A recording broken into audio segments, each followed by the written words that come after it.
Hi everyone, welcome to Itsy Bitsy's live read from Naomi by Mya O'Malley. Chapter 1, Naomi. She sensed it before she heard the news. She could feel it deep in her bones. All night long she had tossed and turned, unable to find sleep. Nick. No. Naomi wailed into her pillow, pounding her fist. No, but of course she knew it was true. After all, she had a sixth sense about things such as this. Damn Nick. Why? How? It had been several months since she had taken in his disheveled form, those cowardly eyes scanning her face, pleading for forgiveness from the other side of the depressing stained plastic divider at the county jail. Forgiveness that was difficult to give, although she had been working on it. Too late, Nick. It's too late for you now. Part of Naomi's heart ached for Nick's troubled soul, for the troubled child he had once been. Another part turned cold as she conjured up his face in her mind. As she had woken from a fistful night's sleep, the image of Nick crying out, lost in the empty dark place where challenged souls lacked peace and closure, were too overwhelming to dismiss as a bad dream. Bryce. Naomi spoke his name aloud, even though her fiancé was most likely sound asleep at his house, just up the dirt road. She needed Bryce, but Naomi knew Bryce would have to wait. Right after her first cup of coffee, she would have to call Officer Marty to confirm the facts of what she already knew to be true. How it had happened. Possibilities swirled through her mind. Endless scenarios came forth. It could be anything. Nick had been doing time for his part in the cover-up of Maggie Field's death. Prisons could be dangerous, particularly for someone like Nick, a man who struggled to keep his emotions in check and often had difficulty conforming to the rules. One with a dark, menacing presence, one with attitude. Memories of the not-so-distant past slammed Naomi, images of Ryan and Maggie. The ghost that had all but consumed her. Maggie had reached out to Naomi, demanding peace. Naomi admitted to herself that she had become obsessed at the time in her life, preoccupied with putting both Maggie and Ryan to rest. Luckily, Bryce was loyal and patient to the core during the first hectic months of their new relationship. What could he say now, knowing that his spirit was back, knowing that this time it wasn't the sweet spirit of a girl named Maggie or a quirky, kind-hearted man that needed her help. This time it was worse, far worse. This time the spirit was unsettled, tortured, and to make matters even more daunting, he was her ex-boyfriend. Would Bryce be as understanding about Nick as he had been with Maggie and Ryan? Hopping up out of her bed to make her cup of coffee, Naomi figured she was about to find out. Moments after she hung up the phone with her friend, Officer Marty, Naomi reached for her coffee mug but then placed it back on the counter with a gentle thud. Damn Nick. Miriam had confirmed Naomi's worst suspicions and provided the bare facts surrounding Nick's death. He was indeed dead, but the strange thing about it was that it appeared to have been intentional on his part. It was too early to say, but Miriam suspected that traces of drug would be found in his system. An overdose? Could he have intentionally taken his own life? No, that didn't sound right. Then again, how well did Naomi even know Nick anymore? For that matter, how well had she ever known him? Naomi supposed it was easy enough for an inmate to have the means to obtain drugs. And let's face it, prison life could be grueling. No, something didn't feel right about this. Nick's sentence was only to last just a few more weeks. Why would he purposely harm himself? As Naomi tried to make sense of the news, she paced the floor. Zelda, her loyal, feline companion, weaved in and out of her legs as Naomi stopped and grabbed her coffee mug from the table. Sharp rapping on the door settled Naomi, causing her to spill her coffee on her blouse. Shoot! Voicing her own displeasure at nearly being stepped on, Zelda screeched as she tore into the living room. Naomi snatched a napkin, wiping at her top as she made her way to the door. "Are you ready?" Bryce raised his eyebrow as Naomi stepped to the side to allow him through the front door. She leaned over and placed a quick kiss on her forehead. "Ready?" "Ah, yes. Remember? We were going to grab a bite and then head over to the trail for a walk."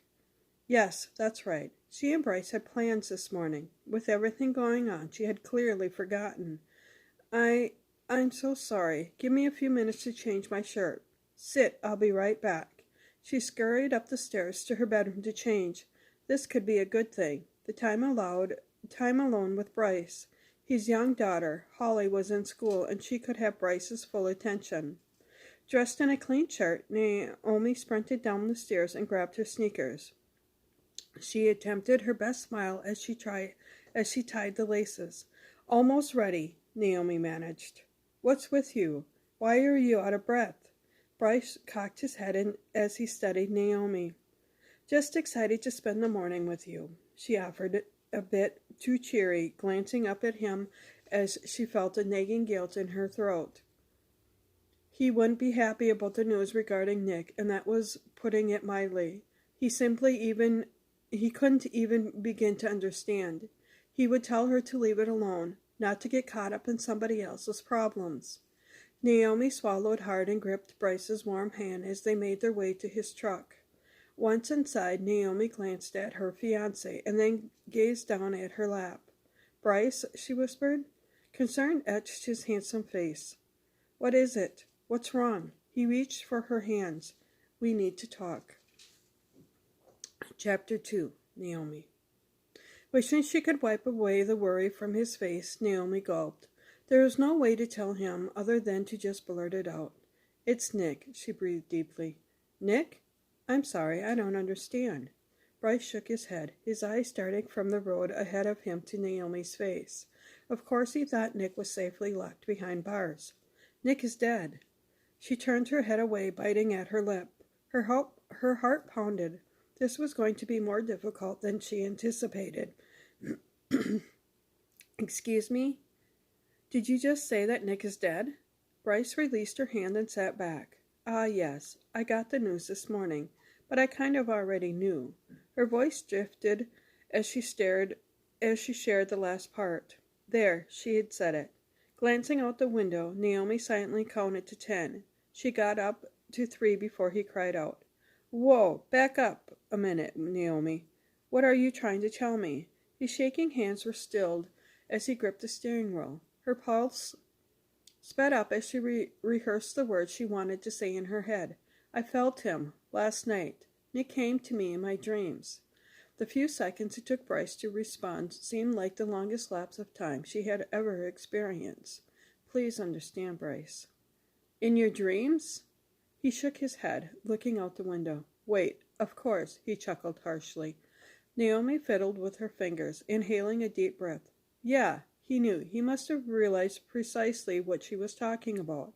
Bryce and she shared recent history, and at times he could read her thoughts and emotions. It was one of the reasons she loved him so much. "God, Naomi." He pounded the steering wheel with his fists. When he made eye contact, she wanted to reach over and ease his stress. She spoke quietly, barely a whisper. "I know." With a huff, Bryce remained silent until he found a place on the side of the road to pull his truck over. "I can't believe I'm going to ask you this, but what does he want from you?" His exhale spoke volumes. "If I had to guess, he wants closure, just like Maggie and Ryan needed. But closure from what exactly is what I need to find out." Daring to look at Bryce, she blew out a breath when she saw his expression soften. "And if you don't help him?" Shaking her head, Naomi spoke. "You know it doesn't work that way. I wish it did in this case." "Naomi, I don't want to even lose a piece of you. This whole ghost business took a huge toll on you last time. Hell, it took a toll on us." It was true. Finding peace and closure for Maggie and Ryan had come at a price. It was all-consuming. Obsession was more like it. You won't, Bryce, I promise. Glancing away, she flinched slightly. Don't make promises you can't keep. But he silenced her by placing a gentle finger across her lips. Hush, Naomi. Reaching for her shoulders, he pulled her toward him, so close she could smell his fresh, clean scent, so near she could feel the stubble on his cheeks. She breathed in, feeling tears rising. His kiss silenced her words, banished her negative thoughts. She was home again. In a matter of seconds, he had eased her mind. We'll get through it. This craziness, he chuckled. I suppose it's one of the things that drew me to you. I'm not going anywhere. And just like that, she was lost in his soft kiss once more. This was just what I needed today. It was true. Spending the morning with Bryce, walking by his side along the Hudson River, was the perfect distraction to avoid reality. But eventually she knew she would be alone, imprisoned with her thoughts, and unfortunately, that time was drawing near. Please don't drive yourself crazy tonight. Try to get some sleep, you hear? He pressed his hands down on hers as they stood at her door. Want to come in? I can't. I've slacked off enough for one day. I have about 2 hours max before Holly gets off the bus. Of course, Holly would be coming home soon. One of the benefits to marrying Bryce soon would be having the title and all the wonderful perks of being Holly's stepmother. She already felt the strong bond between herself and Holly. Sure you can't make it for dinner? Even the president has to eat. Don't tempt me, Bryce. I have a deadline with my editor, and I probably shouldn't have played hooky this morning. She leaned in to hug Bryce. Call me after you talk Holly in for the night. You bet. He tousled the hair on top of her head and gave Naomi a quick kiss before heading back to his truck. Watching him pull up the short dirt road to his stone house never grew old. In just a few short months, Naomi would be buckling down, tidying up plans for the wedding, and attending to the task of putting her house up for sale. As much as she would miss her home, she knew Bryce's expensive house was the sensible choice to raise Holly and become a family together. Besides, his house held as much charm as her own. Perhaps she would find it even more appeal. Thinking back to when Bryce had first appeared at her door, that chilly day months ago, she had wrapped her arms around her chest and smiled.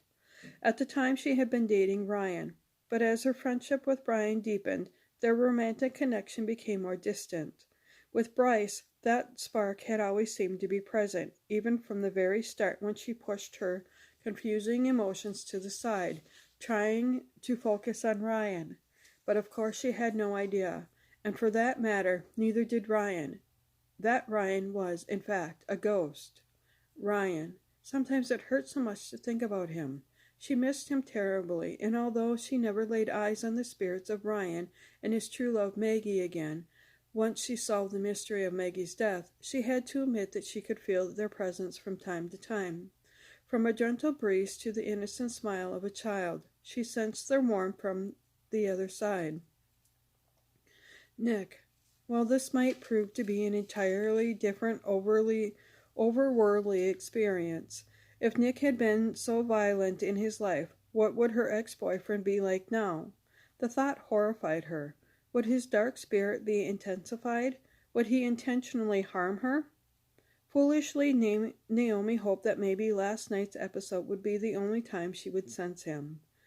Naomi laughed bitterly. She was no fool. Nick had unfinished business, and as much as she wanted to deny the facts thrown in front of her, she knew he wouldn't rest, if ever, until he sucked her into his disturbed, unsettled world. Hugging herself once more, she fought off the chill that had started to spread throughout her body.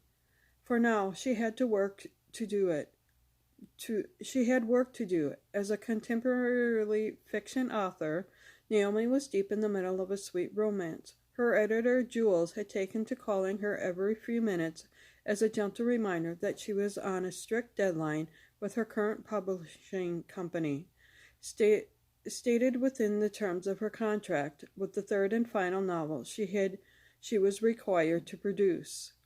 After that, she was able to sign on for another 3 book contract, or take a small break. Thank you for listening to this portion.